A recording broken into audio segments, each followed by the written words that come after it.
let us all do we can to build a better future. So, school ground fight between two people, whether you love him or hate him, Tucker Carlson and Pete Buttigieg. So, as we all know, Secretary Pete Buttigieg is the Secretary of Transportation, and he's been doing a very piss poor job in, representing that office and protecting the American people. Tucker Carlson recently on his show called him out, and there's been a little bit of a back and forth fight between him and Tucker. Now, I got to say this. Look, again, it's on Fox News, but I have to agree with what Tucker is saying in regards to his analysis of Pete Buttigieg. Carrying toxic chemicals derailed in East Palestine, Ohio. The Secretary of Transportation, Pete Buttigieg, finally took a break from breastfeeding and taking personal time to actually go to the town. Once he arrived, he promptly ignored journalist Savannah Hernandez, who dared to ask King Buttigieg a question. Watch. Mayor Pete, why did it take you an entire 2.5 weeks to actually get here to respond to East Palestine? Will you apologize to the residents of this city for the slow response, to the government's slow response? Do you have any apology? Just ask the people of South Bend, Indiana, whether he's been apologetic for the lack of oversight of political corruption and police brutality. So he had a pointless visit just to say he was there. And after he did, Buttigieg flew commercial for once, hopped a flight back to D.C. and promptly passed out. There he is. He was exhausted from a whole day of doing nothing. Everybody knows what's going on here. It's incredibly obvious. Environmental racism. Yeah, this is an example of it. The Biden administration and the media, who they serve, have complete contempt for East Palestine because of its demographics. The wrong kind of people work there. The only people you're allowed to really hate, which is middle-class whites. They voted for Trump. Okay, Tucker, you're going a little too far. Yeah, this is where he goes with his his little conspiracy theory. I think I don't remember if it's in this video or if it's in the other one where he starts talking about like the favored poor, and he starts talking about how the government only cares when you're black. And I'm like, okay, but what about like Flint? What about Jackson? What about Chicago? What about Chicago? What about our city? And we still have lead in our drinking water. I'm like, what the hell are you talking about? The favored poor. That is what is that? It's like, oh, he just doesn't, they don't just care because they're white Trump supporters. It's like, okay, this man just needs to feel victimized in some way, shape, or form. Like, he's right to say that Buttigieg did nothing because Buttigieg did nothing. Yeah. And took him 2 weeks to get there, which is insane. But he was on vacation, Lauren. He was on vacation. He needed a break from doing nothing. Okay. That job in Washington, D.C. is very boring. It's not like he's got, to make sure that airplanes are running smoothly and trains don't derail. I mean, come on. When does that ever happen in the richest country in the world? Lack of oversight. What? Come on. And Corona, no, I don't think he does talk about Trump deregulating train safety. No one does. No one's ever going to talk about how both not on Fox News. Democratic they're not going to talk Republican presidential administrations failed people. So they're not on Fox News going to talk about how Trump deregulated everything. And they're not going to, and like they're going to constantly bring up the failures Obama made during about making things safe. But they will never, ever once say anything bad that they're not going to say Trump deregulated trains, the train safety, and talk. They're not going to mention that because they're still circling that particular drain hole to see if they want to dive in or not. But I don't, it's agreed. But Pete Buttigieg did go on to MSNBC to talk about what exactly is happening. So let's pull this up here for all the people. Here's Pete Buttigieg. Now, Pete Buttigieg, he's a Skaven. I gotta say he's a Skaven. Kinds of man. I don't know what that is. We saw it in Flint. We've seen it in Jackson. We've seen them all. And normally the thing that these communities have in common is that they're not rich, that they're communities that are not wealthy. And so the train lines go through their communities. Let me just play you what Tucker Carlson had to say, because the reason Trump went there is he has this "you're forgotten" meme that he wants to keep going with. And again, look, Trump going to Ohio, it doesn't mean he cares about you. No, he doesn't. But he knows a political opportunity when he sees it. And again, the fact that Trump showed up there to show support, and this is not an endorsement of Trump, you have to be blind and ignorant to politics to see how he's not taking advantage of a crisis situation. And if you're a voter easily swayed and you're not realizing that both parties will screw you over, you're going to say, oh, wow, Trump's here, but Biden isn't here. Biden's giving millions of dollars, hundreds of millions of dollars to Ukraine, and we're getting what?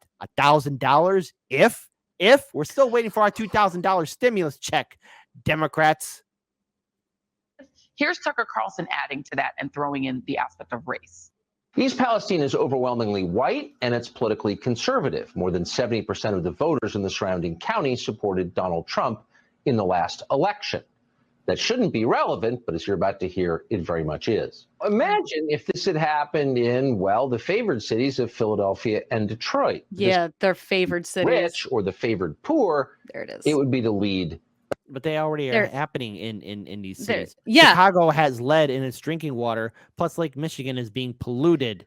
All right. So there's a lot of problems happening in major Democratic cities. And by the way, folks, just because Chicago is quote unquote supposedly run by Democrats, they're not necessarily Democrats. OK, they're corporatists through and through. Chicago is not some socialist utopia. When did that happen? It's like, whoa, we're getting ice cream. How did that happen? What? But this is the video I was thinking about when he talks about the favored poor, which is just such a cringy thing to like. He's desperate to victimize himself and like the people who think like him. And it's like, well, no, like the government isn't doing anything about it because guess what? The government never does anything about it. Like they haven't done anything about Flint and it's been 10 years. Like Detroit is Detroit. Like they haven't done anything about Jackson, even though they could have long since paid for that particular rehaul of their water systems, which I've talked about more than once. They haven't done anything about the chemical spill in North Carolina. Like they do not care if you are a Trump voter or a Democratic voter. They don't care because you're poor. Like you're not paying for them to do anything, so they're not going to give any kind of crap what happens in your neighborhood or what kind of crap goes into your drinking supply. They do not like. And so for him to be like, it's just like, you're so close to having a point, Tucker. You're so close. Exactly. He's so, that's why I like to say a lot about these Fox News commentators. They're so close to doing that touchdown, but then they drop trout, take a dump in the middle field, and say they hit a home run. They're so close. That's why a part of me still loves you, Fox. You have a special place in my heart, but boy, oh boy, you can't make it all the way to the touchdown. You're almost there, and then I like that, Willa. There you go. I take offense to saying Detroit is Detroit. Of course it's Detroit. Put all that money into downtown and watch as it trickles down into the neighborhoods. Still waiting. Exactly. Bring back Motown. Bring back Motown. In the world. But it happened to the poor, benighted town of East Palestine, Ohio, whose people are forgotten and, in the view of the people who lead this country, forgettable. By the way, I will note that it's been the lead on this show multiple times, including tonight, which is why you're here in our A block.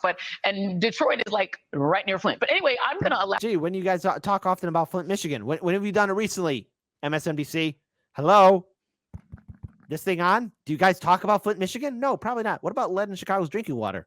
Also, when was the first time that it showed up on this channel? Yeah. Like, was it the day it happened, or was it a week and a half later?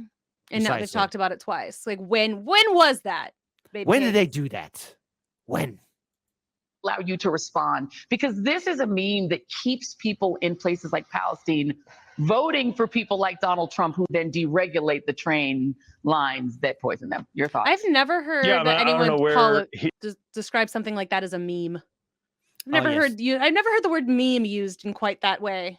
Yeah, and again, people wonder why no one's tuning into corporate media. I mean, the only reason why corporate media is relevant is because they bullied their way onto YouTube, Twitter, Facebook, and Instagram. Hey, now listen, I need to folks, check and see what the actual definition of meme is. Like, have I been using it wrong forever? Folks, so for those who watch Hard Lens Media or Jimmy Dore or RBN or Convo Couch, watch one of our videos. Hell, watch 4 videos. And notice, if you watch a Hard Lens Media video, a Jimmy Dore video, a Convo Couch video, or an RBN video, notice, and you'll see it, you'll be then suggested, hey, here's some videos from MSNBC or CBS or ABC or CNN you should watch. Trust me on it. It'll happen. Has it happened to you? Type 1 if it did happen to you, and you've been bombarded with so many corporate media videos after watching one video from an independent channel. Type 2 if it hasn't, because I know for a fact when I watch it, I'm get bombarded with, oh, check out this thing from MSNBC or CBS or CNN. Tucker Carlson was when they were trying to dismantle the EPA, which is now maybe the main thing standing between the people of East Palestine and ecological disaster. Look, they're always ready to take it back to race. But the reality is, took them 2 weeks to get there. That's going to cost you votes in 2024, Petey. That we're going to serve everybody. That's how this administration works. We're not out there to bring resentment. We're out there to bring results. And where are they then? Our focus was today, and our focus, by the way, from the first hours when we had our Department of Transportation personnel on the ground, from those very first hours in this response all the way through today and well into the future for as long as it takes. Focus is to make sure that people get the information they need, the support that they need, and the accountability that is needed for corporations like Norfolk Southern to clean up this mess. There is corporations like Norfolk Southern, again, that can buy a politician or politicians. That's the correct term. They can buy politicians to ensure that, one, they don't have to really pay the people of East Palestine, Ohio, a goddamn thing. Oh, because well, trust me. Well, go ahead. I was just going to say, did you hear that, like, apparently they're being told at Norfolk Southern that if they don't, like, pay up, they're going to start getting fined $70,000 a day until they pay what they are owed. So, basically after about a year, they'll have owed about, what, $25 million? Guess how much that will cut into their revenue?